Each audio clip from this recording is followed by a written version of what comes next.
Hello, I'm Carys Davies, and I'm the author of 2 collections of short stories and 2 novels, most recently The Mission House, which has just come out in the UK with Granta. The Mission House is the story of Hilary Bird, a troubled 50-something Englishman, a librarian, struggling to recover from a breakdown, who in an act of bold desperation takes himself to India, where the heat soon drives him up into the mountains to a former British hill station, where he's taken under the wing of a local Christian padre and drawn into 2 relationships. One with the local man who drives him around seeing the sights, another with the padre's adopted daughter, Priscilla. Both relationships will change Bird's life.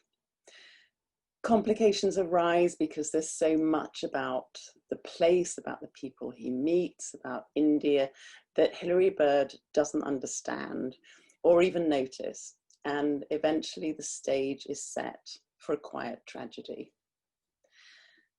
I began writing the novel back in 2011 after spending time helping out at an orphanage in Ooty, which is a former British hill station in South India.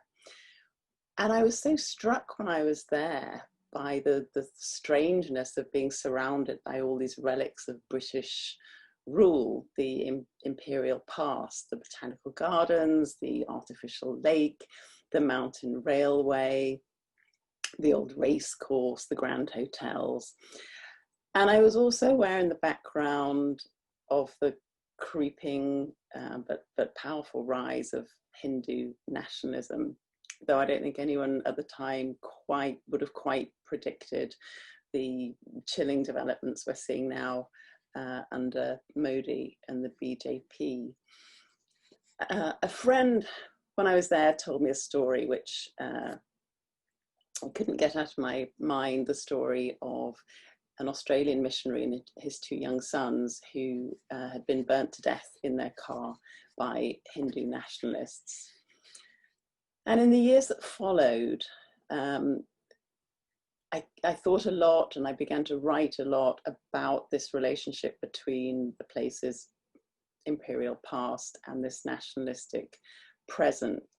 And eventually the character of Hilary Bird strolled into my notebook, this troubled man who is so preoccupied with his own difficulties that he doesn't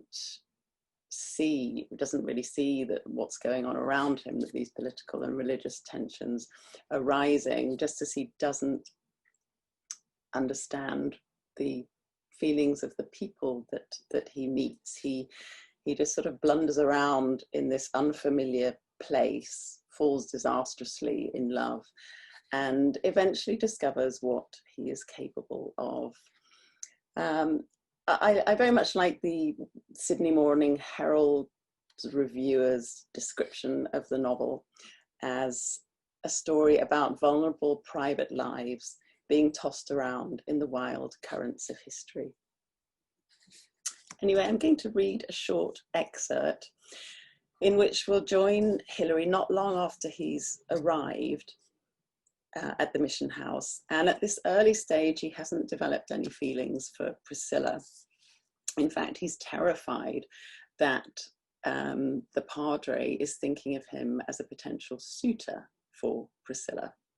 So the 2 men at this point in the novel have had dinner together in the presbytery, and now the padre has invited Bird to come upstairs, telling him he has something he wants to show him.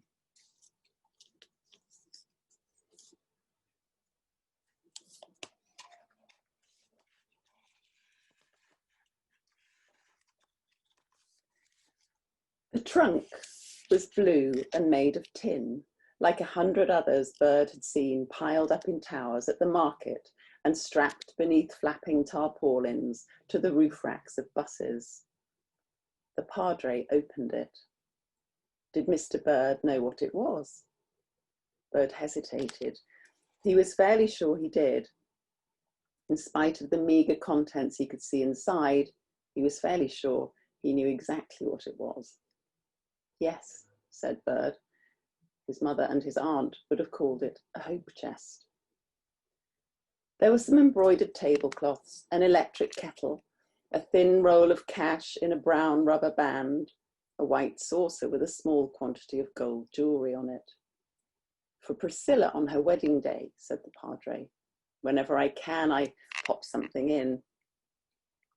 The two men stood in silence. Bird didn't know what to say.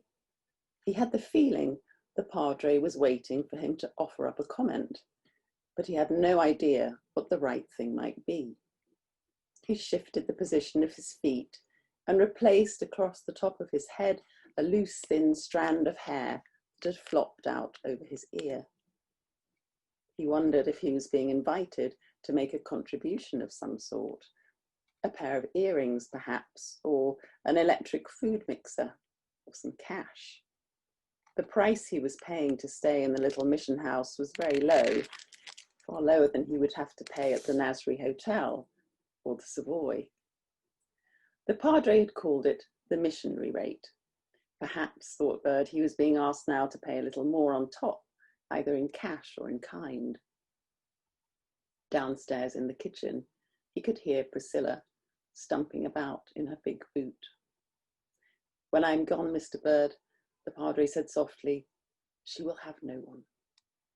Bird swallowed. He felt the familiar mixture of guilt and anxiety which had so oppressed him when he'd been hustled by the crowds of auto rickshaw drivers down on the plains and on his first day here in the mountains, all of them demanding far more money than he wanted to give. He wondered what kind of thing the padre had in mind, how little cash he could offer, how inexpensive a gift without appearing mean. No doubt the padre thought of him as a wealthy man. No doubt everyone here thought the tourists who came were rich as Croesus, but Hilary Bird did not feel rich. No decision had yet been reached with the library about him taking his pension early. His only funds were his modest savings and the envelope of cash Wynne had pressed on him at the airport. He wished Wynne was with him. Wynne would know what to say and what to give and how to deal lightly and easily with the situation. He looked down at his feet. The words from his guidebook came back to him. Do not make eye contact. If you make eye contact, you are lost. Padre, he began uncertainly and without looking up, but the padre interrupted him with a sigh. A year ago, Mr. Bird, I thought I had found someone, but it was not to be. After that, the padre stood for what seemed like a long moment, gazing down into the chest at the kettle and the tablecloths, the roll of money and the saucer of jewellery, as if willing them to proliferate in a magical way. Bird was relieved when at last the old clergyman reached for the edge of the lid and pulled it shut and said, Come, Mr. Bird, it is late. You must be tired and wanting your bed.